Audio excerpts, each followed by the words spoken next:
signed up as a speaker, do so in the back with Andy Jenkins. Well, welcome. We're here tonight on behalf of the Virginia Department of Environmental Quality. My name is Michael Dowd. I'm the DEQ's Air Division Director. Tom Ballou and Angela Conroy of the Air Division are here as well, and Angie Jenkins, DEQ's Policy Director, is serving as our sign-in person back there. As you may know, a partial settlement has been finalized between the U.S. Justice Department and the Volkswagen Corporation regarding the installation and use of emission testing defeat devices in vehicles sold and operated in the United States beginning in 2009. The offending vehicles exceeded the federal clean air emission limits for nitrogen oxides, or NOx, a pollutant that is a serious public health concern. The partial settlement requires Volkswagen to pay $2.7 billion into an environmental trust fund to be used for mitigation projects to offset the excess air pollution emitted by the offending vehicles. Virginia expects to receive at least $87.6 million from the Environmental Trust Fund. These funds will be administered by the Virginia Department of Environmental Quality through a state mitigation plan. The DEQ, in consultation with other state agencies, has developed a proposed state mitigation plan intended to provide the public with insight into the Commonwealth's vision for the eligible uses of the trust mitigation funds.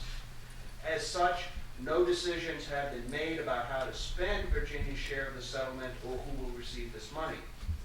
This meeting is an opportunity for you, the public, to provide input on the proposed plan, including input on mitigation projects to be considered by the Commonwealth.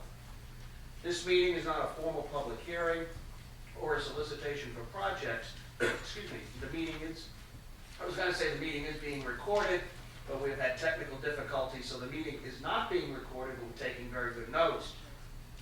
We will hold up this sign when you have 1 minute to go, and Ms. Conroy, I think, has the sign. There's the 1 minute sign. Speakers, please limit yourself to between 3 and 4 minutes. At 4 minutes, we'll raise the, 3 minutes, we'll put the 1 minute sign up there. Okay, I think we're set to begin. Tom Ballou will be our master of ceremonies reading out names. You got the names. I got the names in front of me, okay. Sorry. Our first speaker this evening is Brett Barry.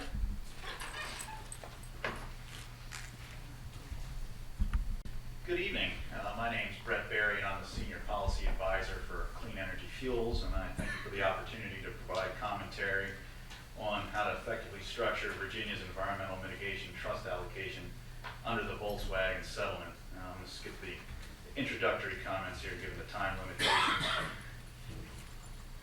The EMT was established to promote reductions of NOx emissions in the medium and heavy-duty vehicle sectors in order to mitigate the air quality damage caused by Volkswagen's non-compliant light-duty vehicles. And the reductions, in part, are to be achieved through grants for scrappage of old diesel trucks and replaced with new diesel, hybrid, or alternative fuel vehicles.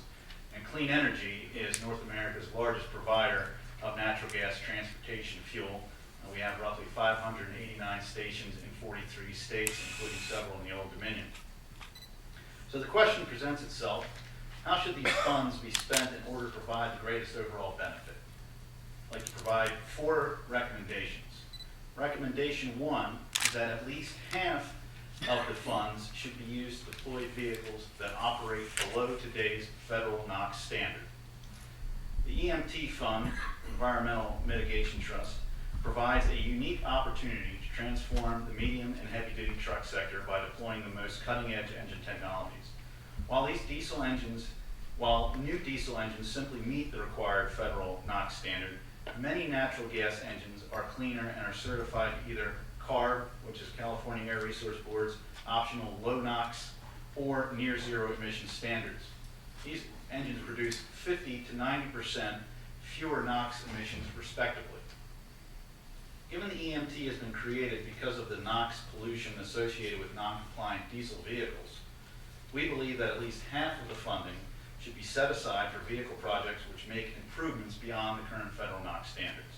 Recommendation 2, grants should cover the same percentage of the vehicle cost for all alternative fuel vehicles which emit less NOx than today's federal standard. A recently released report from the California Energy Commission indicates that the near-zero natural gas engine produced by Cummins Westport can reduce the life cycle emissions of medium and heavy-duty vehicles to near or equal to those of zero-emission electric vehicles. While comparable in regard to NOx emissions, natural gas and electric vehicles are a bit apart on cost. An all-electric medium or heavy-duty vehicle can cost up to twice the amount of a similar vehicle powered by a near-zero natural gas engine. Yet, under EMT guidance, EVs may receive a grant up to 75% of the total vehicle cost, while NGVs may only receive a grant for up to 25% of the total vehicle cost. Funding the more expensive EV and at a greater percentage will result in fewer vehicles being deployed and therefore fewer reductions in NOx emissions. If you were to look at a scenario of how the current grant structure is allowed a $300,000, which is roughly the cost of a Class 8 EV, at 75% funding, would get a grant of $225,000. That's compared to a Class 8 natural gas truck, which has around a cost of $170,000. Getting a 25% funding is $42,500. So you're looking at about a 500% discrepancy between the funding of a natural gas vehicle with an electric vehicle. Now, we believe the funding percentage for both of these types of technologies, which exceed the current NOx emission standard, should be the same, and therefore 25% of the total vehicle cost should be covered for natural gas vehicles, electric vehicles, and all others that operate below the current federal NOx standard. And let me give you an example of how this would look. The EV truck now would receive $75,000 per truck, and the natural gas truck would receive $42,500. Our recommendation is more than fair to EVs, since under this approach, an EV will receive almost twice as much funding per vehicle as a natural gas truck.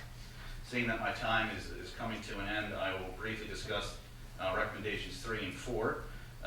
Recommendation 3, no more than 20% of all funds should be used for government fleets, or the funding percentage per vehicle should be reduced to 50% of the total cost.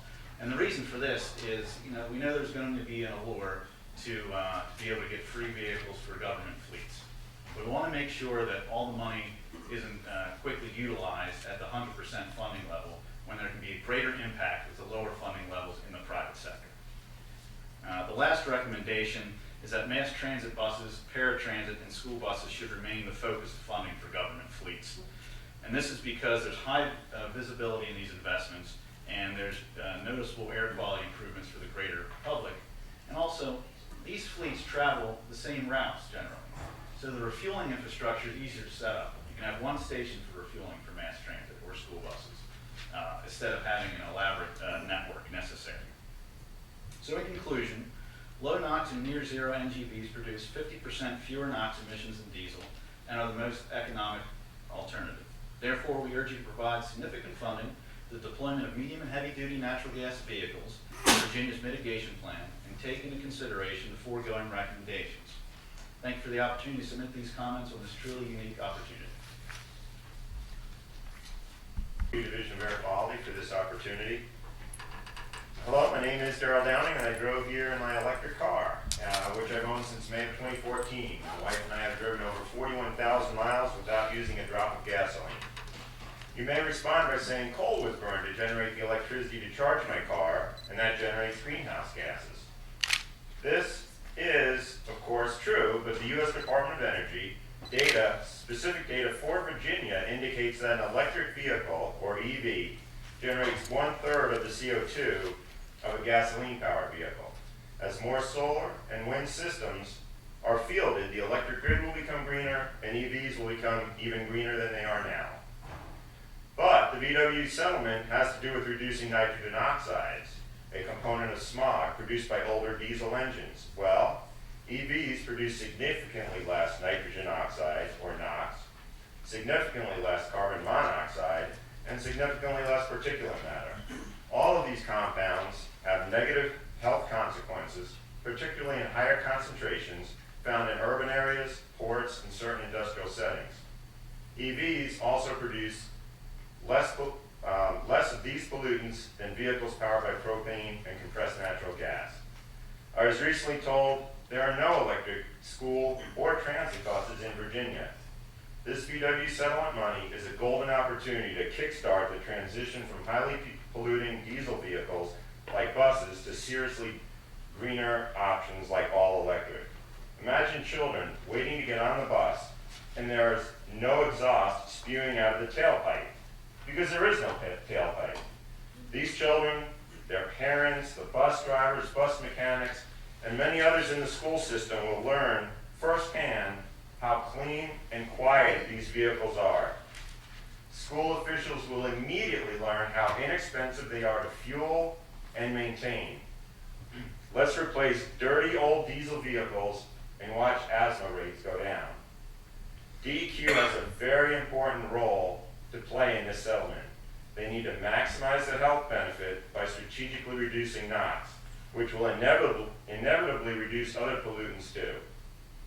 The settlement contains language that directs states to aid communities that have historically borne a disproportionate share of NOx pollution. These communities are typically low income and have many residents of color. Improve their situation, let them realize the many benefits of EVs, and it won't be long before higher income communities get the word and take action to duplicate the successes. I mentioned I drove here in an EV, and I have another EV on order. Once it's delivered, I'll get rid of my gas-powered van and never own a gas-powered vehicle again. Every day I realize the many benefits of owning and driving an EV.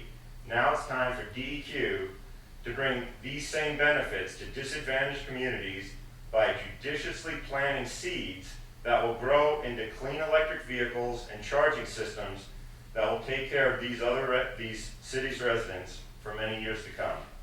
Thank you. Glenn Bessa, and I'm speaking as an individual. I just want to say that I have to differ with Mr. Brett Berry's comments because natural gas is not clean energy. Natural gas will result in emissions of NOx. Additionally, you have the climate impacts associated not only with burning that fossil fuel itself, but also with the methane emission leakage throughout the entire process of getting the natural gas to the car, which is significant. So I have to say that this money should be used to invest in electric because every day the grid gets cleaner in terms of bringing new solar and wind on. We will see cleaner vehicles as a result. I'm also concerned about the environmental justice impacts here. I think it's certainly worth looking at cleaning up sources that may impact disproportionately low income and communities of color. That could be, for example, our ports, where a number of communities are heavily impacted as a result of the diesel emissions and associated with the operation of those ports. There are several ports in the United States, I believe San Diego or Los Angeles, that are completely electrified and significantly reduce their emissions. So we need to take a look at that. And again, while I might also add that as a result of this scandal associated with Volkswagen cheating, they are indicating that they're going to be moving full speed ahead on electric vehicles. And because the governor has made a serious commitment to addressing climate change, I think that we need to be looking not only at NOx reductions, but also at CO2 reductions. And for those reasons, I would personally support these funds being used exclusively for investment in electric vehicles and associated electric motors for heavy equipment. With that, I'll conclude my testimony, and I thank you so much for your time. Thank you. I want to thank DEQ for developing this draft settlement plan. This draft plan, which is posted publicly, is a great start. From the Virginia Clean Cities perspective, which is the state's alternative fuel vehicle coalition, working with nearly 100 green fleets in Virginia to deploy clean alternative fuel vehicles, and working with the State Energy Office on a number of federal and state goals for air quality and local energy. I just want to say, thank you for this plan. The alternative fuels considered in this plan, natural gas, propane, and electricity, as well as enhanced and advanced diesel technologies, really represent a way that we can move towards clean air, and that we can succeed where a lot of fleets in a number of different applications, both public and private, would like to go. Folks would like to use cleaner fuels, have cleaner vehicles, and this is one way that we can do it, not just in the cities or in government fleets, but in the whole state. I stand here also representing a group of divergent organizations that are willing to come together on a series of statements for a letter. Among those organizations, I can say, are the Virginia Transit Association, Virginia Clean Cities, and the Southern Environmental Law Center. I'm going to list a couple bullets from a joint letter that we're working on, and then we'll submit that formal letter as public comment. But again, we want to thank DEQ. The plan draft, which was published on November 16th, is a great start. We support the overall framework of the draft plan and applaud DEQ for the data it has provided to the public and for the data-driven approach that it proposes, looking at where pollution is and where to mitigate it. We agree that priority should be given to zero and near zero emission technologies where appropriate. So that would be the NOx reduction and the greenhouse gas reduction, as well as that cleaner fuels mentioned in the DEQ settlement should be prioritized where possible over diesel, so that diesel reduction metric is supported. We believe that Virginia should allocate the full, Virginia is able to allocate 15% of this program to electric vehicle charger infrastructure statewide, and we support that. Electric vehicles represent an important new market for consumers, and as you may have heard from earlier public comment, in the Volkswagen settlement, VW is changing their plans. Every automotive manufacturer is releasing these vehicles, but because you can charge them at home, it's difficult to have the infrastructure available to compete with, getting it for free at home. So having an infrastructure program of that 15% will help. Virginia should ensure a diversity of fuel and vehicle operators and geographies receive funding. So the funding shouldn't necessarily be limited to 100% funding for a single fleet, or as you've heard from others, concerns about one government fleet taking up. But there should be some benefits, and benefits do derive from a volume of both public and private sector vehicle improvements. And the last piece would be that the mitigation funds, and this gets into the environmental justice discussion, but to the maximum extent practical, they should benefit communities that have borne a disproportionate share of NOx emissions in order to improve the public health as they are defined. So again, thank you to DEQ, and I certainly want to thank the previous speakers who came before, folks who are pushing for these clean air technologies, and thank you. We'll submit the formal letter by the end of public comment. Okay, Dowd and the DEQ staff for holding this hearing. I'm a resident of the City of Falls Church, and I'm not proud to say I'm an owner of one of the VW diesels that is part of the lawsuit. So like many other VW diesel car owners, and many of us live in the northern Virginia area, we woke up about a year and a half ago and were greatly discouraged to learn that the cars that we thought were doing something positive for the environment were actually doing just the opposite and issuing a lot of nitrous oxide fallaciously. So because of the fact that many of us who bought these cars live in the congested DC area up in Northern Virginia, it would certainly be worthwhile for the state to use some of the money in a visible way so that these folks can see that the state is interested to help make amends for this action. Using the funds for equipment that use natural gas and diesel fuel is not the best use of these funds, in my opinion, as these vehicles continue to contribute to the greenhouse gas problem that we all are going to face. I'd rather see the state use the funds to meaningfully assist the transition to electric vehicles, helping localities with their fleets, converting those from gas engines to electric vehicles, especially for small, compact cities. Makes a lot of sense. You heard some comments earlier about the value of using the money to purchase electric children going to school. I think that's an outstanding use of it. In general, the use of the money for electric-powered vehicles and the supporting infrastructure is the best outcome for the long term.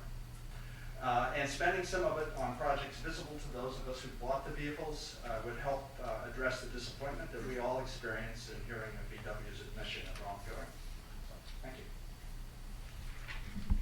Thank you to DEQ for allowing this opportunity for comments. My name is Nick DeAndre. I'm the Vice President of Public Affairs for UPS. And I will submit written recommendations, but I did want to take a few minutes and just make a couple comments. Of course, we agree with the overall plan that you all put together. I think it's very well done, especially for the few states that have jumped into this. You guys are at the forefront, so that you should be commended for that. At the same time, a little bit about us. We operate 8,000 alternative fuel vehicles across the country.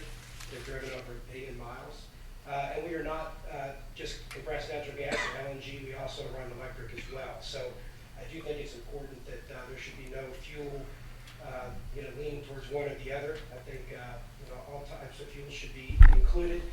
And as I said, I also think that if you look at public and private, obviously the VW settlement calls for 100% reimbursement up to 100% reimbursement for governments. And I think you get your biggest bang for your buck by having a private investment where there's some cost share involved. So I do think the public and private should be the same amounts across the board on the reimbursement levels. However, at the same time, when you look at electric, I do agree with Brett. Obviously, a $225,000 incentive on an electric Class 8 truck would be quite substantial. There are Class 5 and 6 vehicles, which are what we run, which are much less costly and much more cost efficient. And in addition to that, I would argue that should be a negotiation between the entity and the state on that rate. So maybe, for instance, in a case like UPS or a large other fleet, if you're going to put 100 electric vehicles, you should be able to negotiate for maybe 40% or 50% reimbursement, as opposed to just having an arbitrary number of 35% or 40% or 75%. Because I think you can maximize what you can do in not just electric, but with a company like ours, a mixture of both natural gas and electric. So I would just say keep your mind open on that. So with that said, thank you, and we'll of course submit some written testimony. But I appreciate the time. Thanks. And I really appreciate DEQ offering the opportunity for comments on this process and for making a plan to responsibly use these funds that we're fortunate to have to work on cleaning up our air quality. My name is Kate Adelson. I'm the director of the Virginia chapter of the Sierra Club. And I wanted to just offer this evening those thanks and a few comments. We will also be submitting more specific comments in writing here in the next week or so. But primarily we wanted to comment that we would like to urge the state to devote the entire settlement to advancing Virginia's transition to a clean energy future relying on electric cars, buses, trucks, and infrastructure, and as well as electric motors to power heavy equipment like that used at our ports. We urge the state not to use the settlement for halfway measures like incentivizing cleaner diesel trucks and compressed natural gas cars and buses. By contrast, electric vehicles emit zero pollution at the tailpipe and are the best means of addressing climate change. According to the U.S. Department of Energy, in Virginia, electric vehicles create less than half the amount of carbon pollution as the traditional gasoline vehicle over the course of a year. While the use of natural gas and cleaner diesel engines are allowed under the VW settlement, they still pollute our air and prolong our reliance on climate-disrupting fossil fuels. In transitioning to electric cars, trucks, and buses, as we bring more renewable sources of power generation like solar and wind to the grid as well, we know that these vehicles will result in cleaner air and less carbon pollution. The same, unfortunately, cannot be said of natural gas and diesel vehicles. And to expand on that just a bit more, we really hope that the cleanliness, the zero carbon factor, will be a primary sort of factor for judgment in the scoring criteria for the use of these funds. It is in our state's best interest to use the funds from the Environmental Mitigation Trust to advance the electrification of the transportation sector. Electrification of the transportation sector it can keep money in state and save all of us, residents, schools, governments, and businesses, money on transportation fuel. It saves all of us money through lower electricity rates, creates in-state jobs, and drastically reduces NOx, smog, and greenhouse gas levels to protect public health and the environmental justice communities, which a few others have mentioned earlier. These are the communities that deal with the most excessive pollution, those that live in non-attainment zones, such as Northern Virginia. And then, of course, it also drastically reduces our carbon pollution emissions. The broad consensus is that the United States and other countries, and other countries must reduce carbon emissions by at least 80% economy-wide by 2050 to stave off the worst effects of climate change. To achieve an 80% reduction in total greenhouse gas emissions, the United States must decarbonize its transportation sector, which currently accounts for about a third of those emissions. Investing these funds from the VW settlement in diesel or natural gas would perpetuate our reliance on fossil fuels and the unsafe levels of smog and other public health pollutants that they lead to. While they incrementally reduce NOx emissions, they are not zero-emission vehicles, nor does the adoption of them help to build out the infrastructure that we need to have truly modern, clean, and a safe transportation sector. Total wells-to-wheels greenhouse gas emissions, so natural gas, powered, where you have a total calculation from the fracking well to the vehicle itself. The total amount of emissions from that are generally slightly higher from CNG buses than from diesel buses, due primarily to the upstream impacts of methane emissions from natural gas production and processing. The increase in total annual greenhouse gas emissions from operating new CNG buses instead of new diesel buses could be as high as 13.3 tons of CO2 equivalent per bus. Total wells-to-wheels greenhouse gas emissions are generally lower from hybrid buses than from diesel or CNG buses due to their higher fuel economy. The reduction in total annual greenhouse gas emissions from operating new hybrid buses instead of new CNG buses could be as high as 54.5 tons of CO2 equivalent. And thank you for the opportunity to provide comment regarding Virginia's VW mitigation plan. I'm Lisa Guthrie. I'm the Executive Director of the Virginia Transit Association, and just tell you a little bit about our organization. We're a nonprofit organization representing over 40 public transportation providers, as well as businesses, organizations, and individuals. And we serve as the voice of public transit in Virginia and take the lead on issues affecting transit across the Commonwealth. We in the VTA wish to thank you for your comprehensive mitigation plan leading to the goal of improving and protecting ambient air quality that will achieve significant and sustained reductions in diesel emissions. We ask that all of the revenues realized from the mitigation fund be used for improvement of air quality and not simply utilized to address the state's 2018 budget shortfall. I need to note that on page 7 of the report, under the subtitle of Expenditures for Government-Owned Eligible Large Trucks, the word buses needs to be added there. I believe that's an oversight, but I did want to make sure that you're accounting for buses in that section. So VTA has been working collaboratively with the Virginia Clean Cities and other organizations like the Southern Environmental Law Center on a joint statement of support for the plan, which we hope will be forthcoming. We all agree that the plan is a good start for prioritizing electric vehicles so that we can incentivize new markets. We also recognize that the regions of Virginia are diverse, so that no one type of clean fuel will apply everywhere. Regardless of geography, Virginians' public health will benefit from these mitigation actions. Even using conventional diesel fuel, public transportation use saves the U.S. the equivalent of 4.2 billion gallons of gasoline annually and more than 11 million gallons of gasoline daily. Without public transportation, congestion costs would have been an additional 10.2 billion and 541 million hours in travel time. But we know that can be drastically improved with cleaner fuel sources. According to the Transit Cooperative Research Program, diesel electric hybrid buses have a 14 to 48% better fuel efficiency efficiency than conventional buses. And a step up from that is a no-emission electric vehicle. Compared to private vehicles, public transportation is aggressively reducing annual emissions of nitrogen oxide. For every passenger mile traveled, public transportation produces only half as much carbon dioxide and nitrogen oxides. Transit agencies across the country have made substantial progress in investing in innovative clean technologies and fuels such as electricity, hybrid, electric storage, biofuels, natural gas, and hydrogen fuel cells. Transit, in fact, has often been on the cutting edge of adopting these clean technologies, driven in part by a range of federal policies, programs, and incentives.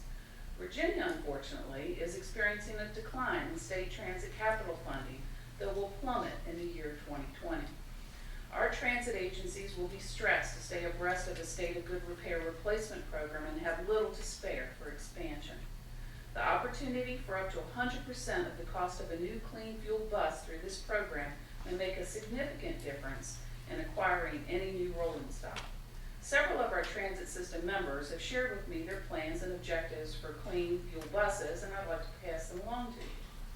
The Greater Richmond Transit Company, or GRTC, is transitioning their entire fleet over to CNG and are even exploring CNG-powered support vehicles that street supervisors drive. Williamsburg System, or WADA, would like to replace 6 to 8 CNG buses that are currently ending their useful life and transition to electric buses and the fast charge stations for them. Eventually, they'd like to move more of the diesel fleet over to electric as they build new facilities for them. WMATA, or Metro, in Northern Virginia. Their 2018 budget includes the purchase of 100 CNG buses for a total of about $55 million. They're very interested in learning how this fund could assist them in making this possible. Lynchburg GLTC is preparing to move into a brand new bus facility and headquarters later this month. The new building is completely set up for CNG, but they have no CNG buses yet. Blacksburg Transit. BP took delivery of 9 hybrid electric buses, 2 of which are 60-foot articulated buses to carry large numbers of passengers with fewer vehicles. Since then, they have acquired 5 more hybrid buses, with an order about to be placed for 2 more. Meanwhile, the planned multimodal transit center on the northern edge of the Virginia Tech campus will consolidate routes. In conjunction with this project, they've been researching the possible purchase of electric buses to provide a campus shuttle that will greatly impact air quality on the campus. This will further advance progress toward the mutual clean energy goals of Blacksburg Transit, the town of Blacksburg, and Virginia Tech. As you can see, there is no shortage of the benefits that could come from awards from the Mitigation Fund. We ask that you recognize the extensive benefits an investment in public transportation could have on Virginians of all ages and in all communities with transit. Thank you. Per bus.